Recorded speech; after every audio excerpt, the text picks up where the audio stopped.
At my birthday party, my mother said I'd never have success like my sister, so I pulled out the Forbes magazine with my face as Billionaire of the Year. Hey lovelies. If this kind of story speaks to your heart, please support us by subscribing. Drop a hi in the comments and let us know where you're watching from. Now let's continue today's story. The champagne glass trembled in my hand as my mother's words echoed through the dining room. Sweetie, maybe it's time you accepted reality.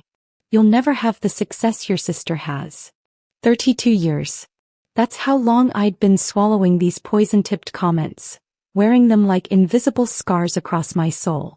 My birthday party, the one I didn't even want, had become another stage for Mom's favorite performance, elevating my sister Dana while crushing me beneath her designer heels. I watched the faces around the table. Aunt Carol looked down at her plate. My cousin James shifted uncomfortably. Dana, perfect Dana with her real estate license and her modest suburban house, smiled that knowing smile. She'd heard this symphony before. We all had. Mom, can we not do this tonight? My voice came out smaller than intended, carrying the weight of 3 decades of disappointment. Do what, honey? I'm just being honest. Dana has a real career. A husband. Stability. You're still chasing those pipe dreams with your little tech projects. She sipped her wine like she'd just commented on the weather, not carved out another piece of my heart. At some point you need to grow up and accept your limitations. The folder in my purse seemed to burn against my thigh. Inside it lay the Forbes magazine released just yesterday with my face on the cover. Billionaire of the Year. The tech empire I'd built in silence, hidden from my toxic family for 5 years, had finally exploded into public consciousness. But I wasn't ready. Not yet. I needed to understand something first. My mind drifted back to when I was 7, sitting in the principal's office after winning the district science fair. I'd built a solar-powered water purification system using household items. The local news wanted to interview me. Mom's response? Dana has a dance recital that day. This is her moment, not yours. She never rescheduled. The news moved on. When I was 12, I taught myself coding and built my first app, a homework organizer that other kids actually wanted. Dad looked at it for 30 seconds before saying, "That's nice, but did you see Dana made honor roll again?" At 15, I won a full scholarship to a prestigious tech camp. Mom's words still haunted me. Why do you always have to show off? You're making your sister feel bad about herself. I turned down the scholarship. Dana needed new competition cheerleading uniforms. Now, sitting at this table watching my mother diminish me once again, I felt that 7-year-old girl screaming inside me. How many opportunities had I sacrificed at the altar of Dana's mediocrity? How many times had I made myself smaller so my sister could feel bigger? Earth to birthday girl. Dad's voice cut through my memories. Your mother asked you a question. When are you going to get a normal job? You're not getting any younger and this startup nonsense needs to end. My startup. Novatech Solutions. Valued at $3.2 billion. With offices in 12 countries and over 5,000 employees. But they didn't know that. 5 years ago, I'd made a decision that saved my sanity. After yet another family dinner where my modest software consulting income was mocked while Dana's $45,000 real estate commission was celebrated like she'd won the Nobel Prize, I stopped sharing. When my first app sold to a major corporation for 8 figures, I said nothing. When I launched Novatech, I kept it quiet. When we secured our series of funding, then B, then C, I smiled through family dinners and let them think I was barely scraping by. My best friend and business partner Wayne thought I was crazy. Girl, why are you letting them treat you like this? You're worth more than every person at that table combined. Because I need to know, I told him. I need to know if they're capable of loving me without my success. If there's anything real underneath all their toxicity. Tonight was my answer. You know what your problem is? Mom continued, warming to her topic like a preacher at Sunday service. You never learned to be realistic. Dana understood her limitations and worked within them. You kept reaching for stars you'd never touch and now look at you. 32, unmarried, no real career, living in that tiny apartment. My apartment is 3,000 square feet, I said quietly. Well, it looks small. The point is, Dana bought a house at 25. He has a retirement plan. What do you have? I have a net worth that could buy your house 1,000 times over, I thought. But what I said was, Mom, why did you throw me this party if you hate me so much? The table went silent. Hate you? Mom's eyes widened in that practiced innocence she'd perfected over decades. Sweetheart, I don't hate you. I love you. That's why I'm trying to help you see reality. Someone has to tell you the truth. The truth, I repeated, each word carefully measured. The truth is that you've spent my entire life comparing me to Dana. Nothing I ever did was good enough. I won awards. You focused on Dana's participation certificates. I got scholarships, you said I was showing off. I built a business, you called it a pipe dream. So tell me, Mom, what truth am I missing? Dana shifted uncomfortably, finally speaking up. Look, nobody's attacking you. We're just concerned. You've always been so secretive about your finances, your work. It makes people worry. There was the real reason for this gathering. They'd been digging, trying to find out about my income. Last month, Dana had asked to borrow $50,000. I'd said no. The month before, Dad needed $30,000 for his boat. No. Mom wanted me to co-sign a loan for her trip to Europe. No. They were bleeding Dana dry. She'd complained to Aunt Carol, who'd told me in confidence, and now they were circling me like sharks who'd smelled blood in the water. I'm not secretive, I said calmly. I just learned that sharing my life with you means giving you ammunition to hurt me with, or leverage to take from me. Dad's face reddened. That's a horrible thing to say about your family. Is it? Dad, when's the last time you called me without asking for money? The silence that followed my question was deafening. I watched my father's face cycle through emotions, anger, guilt, defensiveness, before settling on righteous indignation. We're your family. Family helps each other. Or is that another concept you're too good for now? His voice dripped with sarcasm, and I saw Mom nodding along like a supportive backup singer. Aunt Carol cleared her throat. Maybe we should all take a breath. No, I interrupted, surprising myself with the firmness in my voice. No, I've been taking breaths for 32 years. I've been swallowing words, accepting mistreatment, making myself small. I'm done being quiet. I looked around the table at the faces I'd known my whole life. Uncle Terry, who'd called me the weird one at every family gathering. Grandma Susan, who still introduced Dana as my successful granddaughter, and me as the other one. Cousin James was the only one who looked uncomfortable, but even he'd never defended me. Let me tell you all a story, I continued, my voice steady despite my racing heart. When I was 19, I started my first real business. Nothing huge, just freelance software development. I made $80,000 my first year. I was so proud. I told you all at Thanksgiving, remember? Mom waved dismissively. That was just a fluke. I wasn't finished. My tone stopped her cold. Dana had just started her real estate courses. Everyone toasted her potential while my actual earnings were dismissed as luck. So I made a promise to myself. I would build something extraordinary, and I would do it in silence. I would see if any of you could love me without my achievements to either mock or exploit. Dana's expression shifted. That's not fair. We've always supported you. Have you? I pulled out my phone, swiping through saved messages. Dana, here's a text from you last year. Mom says you're still doing that computer stuff. Must be nice not having real responsibilities. Here's one from Mom after I missed your birthday dinner because of a work crisis. Your sister had to work too, but she prioritized family. This is why you'll always be alone. I looked at my father. Dad, remember when I asked you to come to my college graduation? You said Dana's house closing was more important. I graduated summa cum laude. You saw the photos on Facebook 3 weeks later and commented, nice. Dana's house is beautiful. You're being dramatic, Mom interjected, but her voice wavered slightly. We've always been proud of you. Proud? Proud. My voice rose for the first time, years of suppressed emotion bubbling to the surface. You told my high school guidance counselor I wasn't college material. You said it would be a waste of money. I got a full academic scholarship out of spite, and you complained about the drive to campus being inconvenient. Aunt Carol's eyes widened. Linda, is that true? Mom's face flushed. She's exaggerating. I said community college might be more practical. You told me I was too stupid for university. Those were your exact words. Baby, you're just not university smart.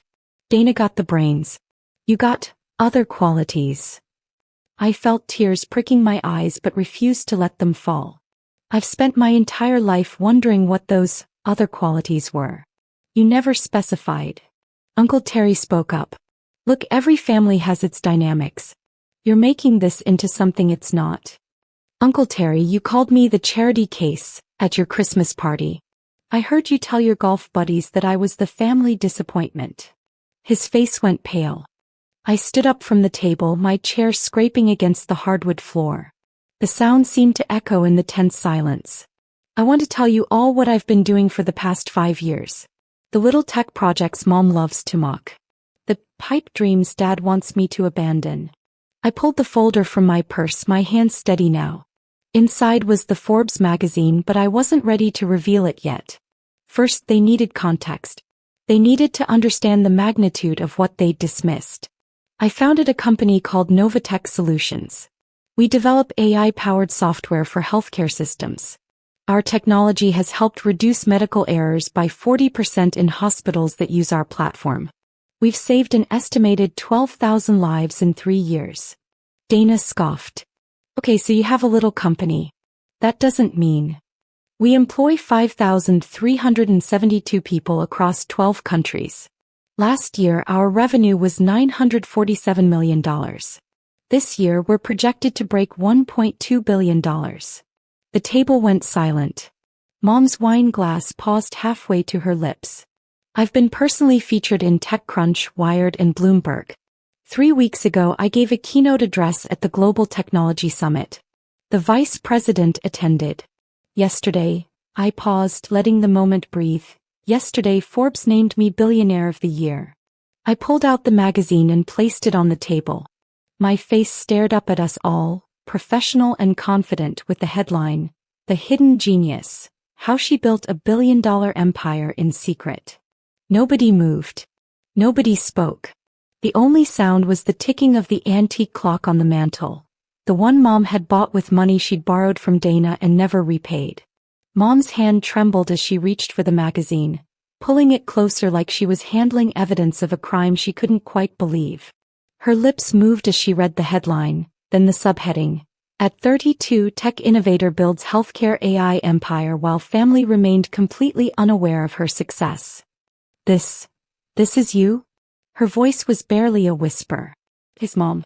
This is me. The daughter you said would never amount to anything. The one who wasn't university smart. The family disappointment.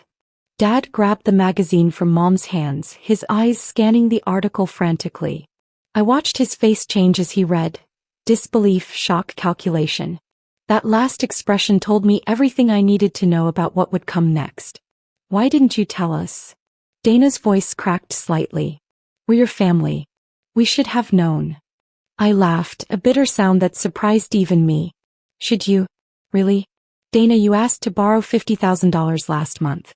You said it was for investment opportunities. What would you have asked for if you'd known I was worth $1.3 billion? That's different. Is it? Dad, you needed $30,000 for a boat. A boat. Mom, you wanted a European vacation and asked me to co-sign a loan because your credit is maxed out. All of this while you mocked my career, my choices, my life. Grandma Susan finally found her voice. But baby, we could have celebrated with you. Supported you. Supported me. Supported me. I felt something inside me finally snap. Where was your support when I was working 3 jobs to afford rent while building my first prototype? Where was it when I spent my savings on my business instead of Dana's wedding gift registry? I turned to my mother. Where was your support when I called you crying because my first major investor fell through, and you told me it was a sign from God to give up? I watched the wheels turning behind my father's eyes. He'd always been the strategist, the one who knew which emotional buttons to push. He set down the magazine carefully, arranged his face into an expression of paternal concern, and reached for my hand. Sweetheart, I think we've all been shocked by this revelation. But you have to understand it from our perspective. You've been hiding this enormous success from your family. That hurts. It makes us feel excluded. There was the pivot. Somehow my achievement had become about their pain. I hid it because I needed to know if you could love me without it. Tonight answered that question definitively. I pulled my hand away. The moment Mom found out, the first thing she felt wasn't pride.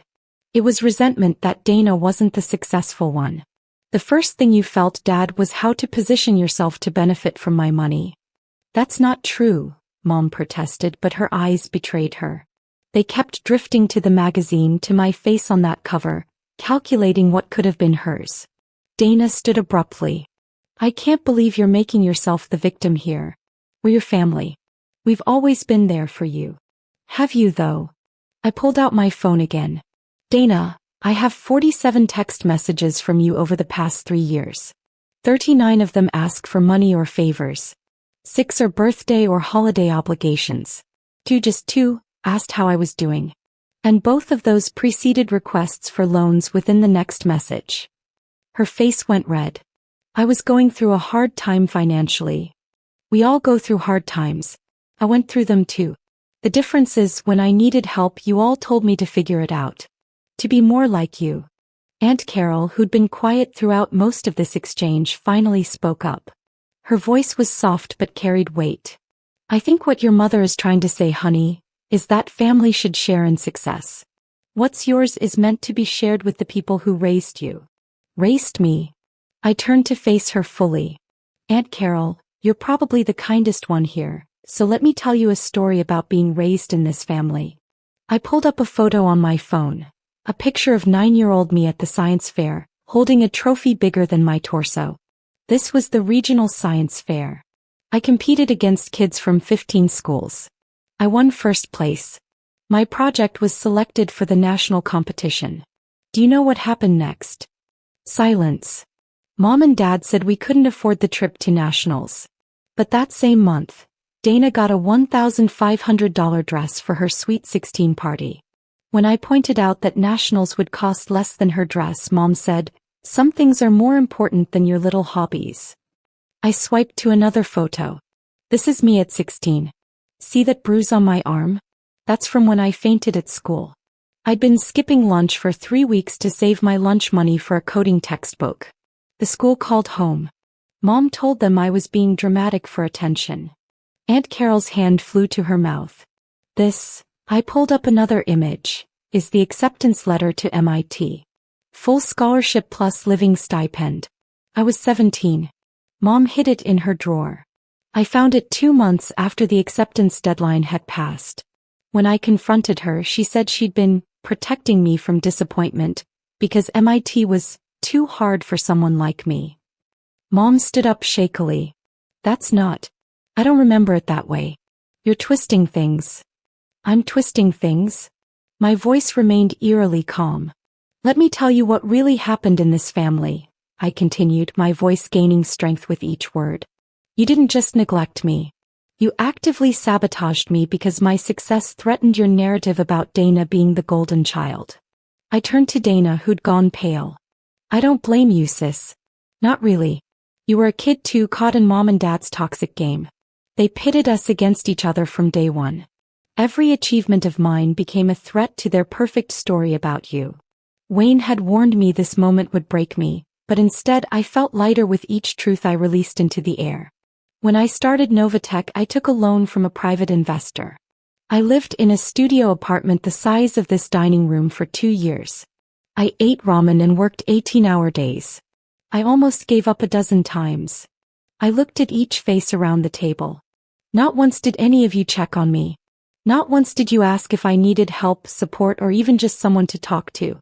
The one time I called Mom crying because I couldn't make payroll and might lose everything, she said, my voice finally cracked. She said, "Maybe this is God telling you to stop embarrassing the family with your failures."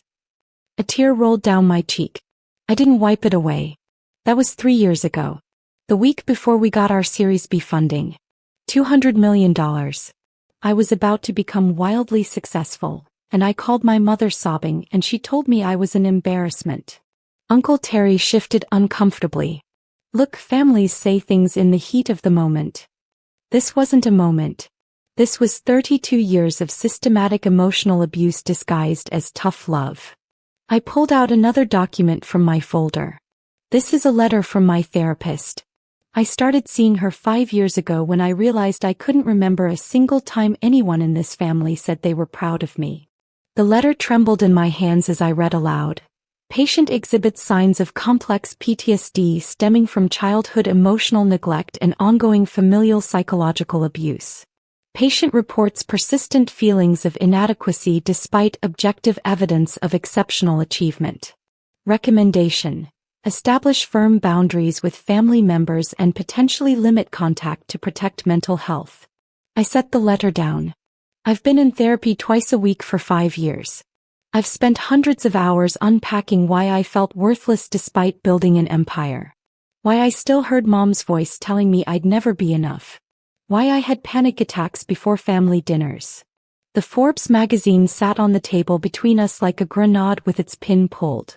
Mom's eyes kept drifting to it, tears streaming down her face, but I couldn't tell if they were from guilt or loss of opportunity.